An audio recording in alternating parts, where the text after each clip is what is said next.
Hello and welcome to EGW Writings Tech Tips. I'm your host, Darryl Thompson.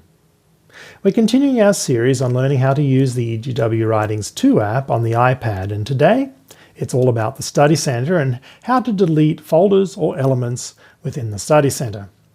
So let's take a look here. I'm going to tap on the Study Center, and when I open it up, you can see here all my list of my topical folders. Now I've created a little test folder down here that I want to delete. So I'm going to scroll down to where you see test.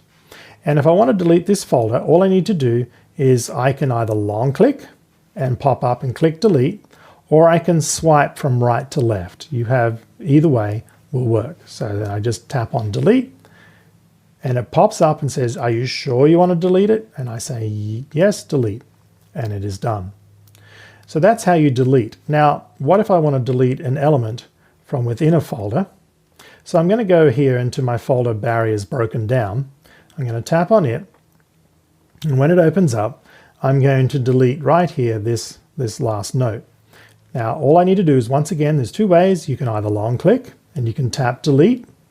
So I'll do that and then tap yes, delete, or I can swipe from right to left and it will pop up, and then I can tap on delete.